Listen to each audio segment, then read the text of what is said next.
धरती बिखरे प्रकृति के रंग, धरा पर प्रकृति की विविधता का सत्सद, और इस धरती पर और अनंत आकाश के बीच विचरते चहचहाते अनुपम छटा के गीत गुनगुनाते हमारे अद्भुत पक्षी। इन पक्षियों के सुर में स्वतंत्रता का उल्लास, न कोई पाने न कोई खोने की आशंकाओं के साथ आकाश को अपने ही तरीके से सजाते ये अपने पक्षी। इन्हें अनहोने की आशंका का भी पता है और कुछ अच्छा होने का ठिकाना भी पता है। पक्षियों के बीच अपनी छोटी मगर असरदार मौजूदगी देती अपनी गौरैया, छोटी नन्ही अनेक रंगों में सजी समरी अपनी गौरैया। गौरैया उन पक्षियों में से एक है जिन्हें मनुष्य के साथ रहना बेहद ही पसंद है। गौरैया को खोजने की ज़रूरत नहीं है, ये लगभग हर घरों में या घरों के आसपास पाई जाती है और गांव के जीवन का ये एक अहम हिस्सा भी है। इनकी इतनी बड़ी आबादी है कि विश्व में सबसे ज़्यादा पाए जाने वाले पक्षी का दर्जा हासिल है। गौरैया के लिए वो हर जगह अनुकूल है जहाँ मनुष्य के सामाजिक जीवन की आहट है। गौरैया के बारे में एक मशहूर कहावत है कि मनुष्य जहाँ अपना नया बसेरा बनाता है, गौरैया उसका पता ठिकाना लगा लेती है और वह अपना बसेरा जमा लेती है। यही कारण है कि घर में बनने वाले भोजन में कभी गौरैया का भी हिस्सा होता था। गौरैया ने प्रकृति के विकास क्रम में अपनी पहली दस्तक कब दी थी यह स्पष्ट रूप से मालूम नहीं पड़ा है, मगर रामायण में इनकी चर्चा जरूर हुई है। और यह इस बात का इशारा है कि इतिहास में खेती में क्रांति आते ही गौरैया हम मनुष्य के साथ हो गई और मनुष्य के बड़े घरों का एक हिस्सा भी बन गई, और मनुष्य का घर गौरैया के घोंसले के लिए सुरक्षित बन गया। सहजीवनता की इस भारतीय संस्कृति में धर्मनिधि ने इसे अपनाया। इसकी देखा देखी इसका विस्तार अन्य धर्मों में भी हो गया।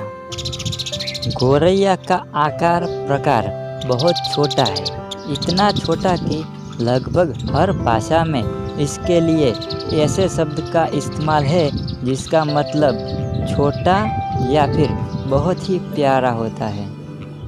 गौरैया का रंग हल्का भूरा या सफ़ेद होता है। ऐसा लगता है कि जिसे इनका शारीरिक अस्तित्व कोमल पंखों के बीच सुरक्षित है। इनकी जीवन शैली भी पारिवारिक सामाजिक मूल्यों का एक संदेश है। गौरैया की नर या मादा की बाहरी पहचान उसकी कुछ सूक्ष्म बनावट से सुनिश्चित होती है। नर गौरैया के गले के पास काले धब्बे जैसा रंग होता है और इसकी लंबाई सिर्फ 14 से 16 सेंटीमीटर होती है। मनुष्यों के कदमों के निशान जहाँ जहाँ होते हैं, गौरैया वहाँ वहाँ अपने होने की आहट देती है।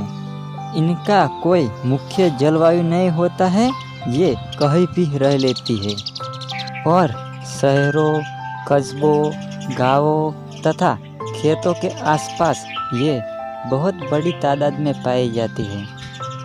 कहीं कहीं चिड्डा के नाम से जाने जाने वाली गौरैया बेहद घरेलू स्वभाव की होती है, इतना घरेलू कि इंसानों के बिना कहीं रह ही नहीं सकती। मनुष्य के घरों में इनके भी घर होते हैं। गौरैया अपनी सभ्यता के साथ साथ लगभग पूरी दुनिया की संस्कृति का हिस्सा बनती चली गई है।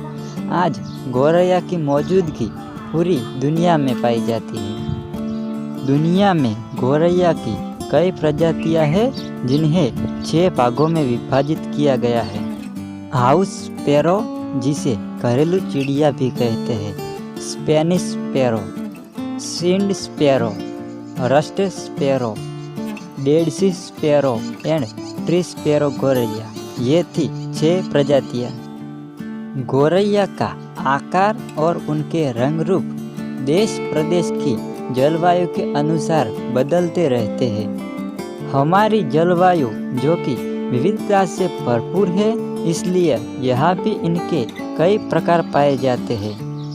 गौरैया की जीवन शैली सही मायने में जलवायु के अनुकूलता का सबसे बड़ा उदाहरण है। ये प्रकृति के विविधता के अनुसार अपने आप को ढाल लेती है। संपूर्ण वातावरण को अपने स्वरों से लयात्मक बनाती गौरैया पारंपरिक गांवों में तो आज भी मौजूद है, लेकिन बड़े बड़े महानगरों, नगरों तथा छोटे छोटे कस्बों में से ये अब गायब होने लगी है।